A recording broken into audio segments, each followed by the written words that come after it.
ಶಾಸ್ತ್ರೀಸ್ ಕಿಚನ್ಗೆ ಸ್ವಾಗತ. ಇವತ್ತು ನಾನು ಒಂದು ಹೆಲ್ದಿ ರೆಸಿಪಿ ಜೊತೆ ಬಂದಿದ್ದೀನಿ. ಮಿಲ್ಲೆಟ್ಸಲ್ಲಿ ಸಿರಿಧಾನ್ಯ ಬಳಸ್ಕೊಂಡು ಈ ಥರ ಇನ್ಸ್ಟೆಂಟಾಗಿ ದೋಸೆ ಮಾಡ್ತಾ ಇದ್ದೀನಿ.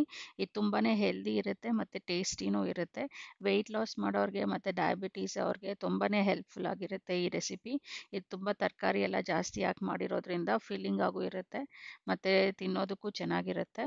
ಇದು ಮಕ್ಕಳು ಸ್ನ್ಯಾಕ್ಸ್ ಬಾಕ್ಸ್ಗೆಲ್ಲ ಹಾಕೋದಕ್ಕೂ ಚೆನ್ನಾಗಿರುತ್ತೆ. ಇದು ಮಾಡೋದು ತುಂಬಾ ಸಿಂಪಲ್ಲು. ಬನ್ನಿ ಈ ರೆಸಿಪಿನ ಮಾಡೋದು ಹೇಗೆ ಅಂತ ನೋಡೋಣ. ಈ ರೆಸಿಪಿ ಮಾಡೋದಕ್ಕೆ ನಾನು ಒಂದು ಸೋರೆಕಾಯಿ ತಗೊಂಡಿದ್ದೀನಿ. ಈ ಸೋರೆಕಾಯಲ್ಲಿ ಸಿಪ್ಪೆ ತೆಗೆದ್ಬಿಟ್ಟು ಇದನ್ನು ಚೆನ್ನಾಗಿ ತುರಿದಿಟ್ಕೊಳ್ತೀನಿ. ಒಳಗಡೆ ಬೀಜ ಮತ್ತು ಸಿಪ್ಪೆ ಎಲ್ಲ ತೆಗೆದ್ಬಿಟ್ಟು ಇದನ್ನು ತುರಿದಿಟ್ಕೊಳ್ತೀನಿ. ಈ ಥರ 1 ಕಪ್ ಆಗುವಷ್ಟು ಸೋರೆಕಾಯಿ ತಗೊಂಡಿದ್ದೀನಿ. ಇದ್ರ ಜೊತೆ ಬೇರೆ ಯಾವುದಾದ್ರೂ ತರಕಾರಿ ತಗೋಬೋದು ನೀವು. ನಾನಿವತ್ತು ಸೋರೆಕಾಯಿ ಜೊತೆಗೆ ಕ್ಯಾರೆಟ್ ತಗೊಳ್ತಾ ಇದ್ದೀನಿ.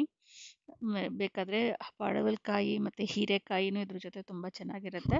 1 ಕಪ್ಪಷ್ಟು ತುರಿದಿರೋ ಕ್ಯಾರೆಟ್ ತಗೊಂಡಿದ್ದೀನಿ ಮತ್ತು ಸ್ವಲ್ಪ ಕೊತ್ತಂಬರಿ ಸೊಪ್ಪು ಮತ್ತು ಹಸಿಮೆಣಸಿನ್ಕಾಯಿ ಒಂದು 2ರಿಂದ 3 ಖಾರಕ್ಕೆ ತಕ್ಕಷ್ಟು ತಗೋಬೋದು ಇದನ್ನು. ಈಗ ಇದ್ರ ಜೊತೆಗೆ ಕಾಯಿ ತುರಿ ಒಂದು 2ರಿಂದ 3 ಸ್ಪೂನು ಟೇಸ್ಟ್ಗೋಸ್ಕರ, ಮತ್ತು ಅದೊಂಥರ ಕ್ರಿಸ್ಪಿ ಟೆಕ್ಸ್ಚರು ಬರುತ್ತೆ ದೋಸೆಗೆ. ಈಗ ಇದಕ್ಕೆ ನಾನು 1 ಕಪ್ಪಷ್ಟು ಆರ್ಕ ಹಿಟ್ಟು ತಗೊಂಡಿದ್ದೀನಿ. ಆರ್ಕ ಅಕ್ಕಿನ ಚೆನ್ನಾಗಿ ತೊಳೆದು ನೆನೆಸಿಟ್ಬಿಟ್ಟು ಒಣಗಿಸಿ ಅದನ್ನು ಮಿಲ್ಗೆ ಹಾಕಿಸಿ ಹಿಟ್ಟು ಮಾಡ್ಕೊಂಡಿರೋದು 1 ಕಪ್ ತಗೊಂಡಿದ್ದೀನಿ ಆರ್ಕ ಹಿಟ್ಟು ಇದು. ಇದ್ರ ಜೊತೆಗೆ ಒಂದು 2ರಿಂದ 3 ಸ್ಪೂನಷ್ಟು ಕಡಲೆ ಹಿಟ್ಟು, ಸ್ವಲ್ಪ ಬೈಂಡಿಂಗ್ ಬರೋದಕ್ಕೆ ಅಂತ ತಗೊಂಡಿದ್ದೀನಿ. ಈಗ ಇದಕ್ಕೆ ಸ್ವಲ್ಪ ಉಪ್ಪು ಸೇರಿಸ್ಕೊಳ್ತಾ ಇದ್ದೀನಿ. ಈಗ ಇದನ್ನೆಲ್ಲ ಚೆನ್ನಾಗಿ ಮಿಕ್ಸ್ ಮಾಡ್ಕೊಳ್ಳೋಣ ಒಂದ್ಸಲ. ಬೇರೆ ಥರ ಎಷ್ಟು ತರಕಾರಿ ಜಾಸ್ತಿ ಹಾಕ್ತೀವೋ ಅಷ್ಟು ಹೆಲ್ತ್ಗೂ ಒಳ್ಳೆಯದು. ಸೊ ನಾನೀಗ ಇರೋದು ಕ್ಯಾರೆಟು ಇದು ತೊಗೊಂಡಿದ್ದೀನಿ. ಈಗ ಇದ್ರ ಜೊತೆಗೆ ಸ್ವಲ್ಪ ಮೊಸರು ಹಾಕ್ಬಿಟ್ಟು ಇದನ್ನು ಕಲಿಸ್ಕೊಳ್ಳೋಣ. ನಾನು ಒಂದು ಅರ್ಧ ಕಪ್ಪಷ್ಟು ಮೊಸರು ತೊಗೊಂಡಿದ್ದೀನಿ ಮೊದಲಿಗೆ, ಆಮೇಲೆ ನೋಡಿಕೊಂಡು ಬೇಕಾದರೆ ಸೇರಿಸ್ಕೊಳ್ಳೋಣ. ಮೊಸರು ತುಂಬ ಹುಳಿ ಇರಬಾರ್ದು, ಫ್ರೆಶ್ ಮೊಸರಾದರೆ ಟೇಸ್ಟ್ ಚೆನ್ನಾಗಿ ಬರುತ್ತೆ. ಸೊ ಈಗ ಇದನ್ನು ಚೆನ್ನಾಗಿ ಮಿಕ್ಸ್ ಮಾಡ್ಕೊಳ್ಳೋಣ. ಇದು ಸ್ವಲ್ಪ ಇನ್ನೂ ಮೊಸರು ಬೇಕನ್ನಿಸುತ್ತೆ, ಅದಕ್ಕೆ ಇನ್ನೊಂದು 1/4 ಕಪ್ಪಷ್ಟು ಮೊಸರು ಸೇರಿಸ್ಕೊಳ್ತಾ ಇದ್ದೀನಿ ಇದ್ರ ಜೊತೆಗೆ. ಇದನ್ನು ಚೆನ್ನಾಗಿ ಮಿಕ್ಸ್ ಮಾಡ್ಕೊಳ್ಳೋಣ. ಇದು ರೊಟ್ಟಿ ಹಿಟ್ಟಿಗಿಂತ ಸ್ವಲ್ಪ ಅಳ್ಕಾಗಿರಬೇಕು. ಈ ಥರ ಇದನ್ನು ಚೆನ್ನಾಗಿ ಮಿಕ್ಸ್ ಮಾಡಿಕೊಂಡು ಇದನ್ನು ಈಗ ಒಂದು ತವಾ ಬಿಸಿ ಮಾಡಿಕೊಂಡು ಇದ್ರ ಮೇಲೆ ಸ್ಪ್ರೆಡ್ ಮಾಡ್ಕೊಳ್ಳೋದು. ಇದನ್ನೇನು ನೆನೆಸೋದೇನು ಬೇಕಿಲ್ಲ, ಇನ್ಸ್ಟೆಂಟಾಗಿ ಹಾಗೆ ಮಾಡ್ಕೋಬೋದು ಇದನ್ನು.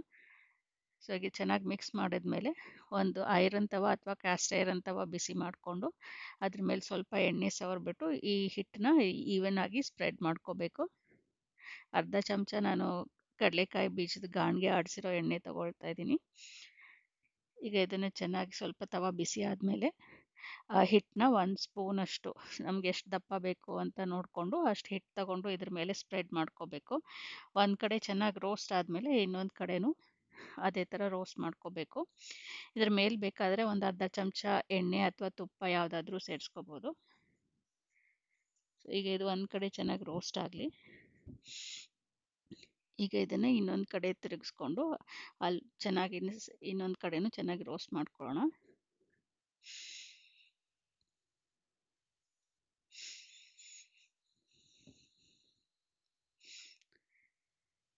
ಈ ಥರ ಮಾಡ್ಕೊಂಡ್ಮೇಲೆ ಮಿಕ್ಕಿದ ಹಿಟ್ಟಲ್ಲೂ ಇದೇ ಥರ ಎಲೆ ದೋಸೆಗಳು ಮಾಡ್ಕೊಂಬಿಡೋಣ. ಇದು ಈವ್ನಿಂಗ್ ಸ್ನ್ಯಾಕ್ಸ್ಗೂ ಚೆನ್ನಾಗಿರುತ್ತೆ. ಹೆಲ್ದಿಯಾಗಿ ಏನಾದರೂ ತಿನ್ನಬೇಕು ಅಂದರೆ, ಅಥವಾ ಮಾರ್ನಿಂಗ್ ಬ್ರೇಕ್ಫಾಸ್ಟಲ್ಲೂ ತೊಗೋಬೋದು. ವೆಯ್ಟ್ ಲಾಸ್ ಮಾಡೋರಿಗೆ ಡಿನ್ನರಲ್ಲಿ ಇದು ತುಂಬಾ ಒಳ್ಳೆಯ ಆಪ್ಷನು.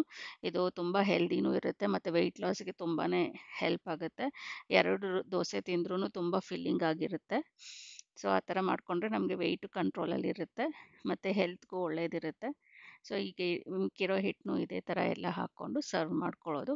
ಈ ದೋಸೆಗೆ ಚಟ್ನಿನೂ ಬೇಕಿರಲ್ಲ. ಸೊ ಚಟ್ನಿ ಪುಡಿ ಅಥವಾ ಬೇರೆ ಯಾವುದೇ ಇದರಲ್ಲಾದರೂ ಸರ್ವ್ ಮಾಡ್ಕೋಬೋದು. ಈ ಥರ ನೀವು ಒಂದ್ಸಲ ಟ್ರೈ ಮಾಡಿ ಟೇಸ್ಟ್ ಹೇಗೆ ಅನಿಸ್ತು ಅಂತ ನಿಮ್ಮ ಸಜೆಷನ್ಸ್ ನನಗೆ ಬರೀರಿ. ನಿಮ್ಮ ಸಜೆಷನ್ಸ್ ಆ್ಯಂಡ್ ಕಮೆಂಟ್ಸ್ ಬರೀರಿ ನನಗೆ. Thank you for watching. Please subscribe to the channel. Thank you.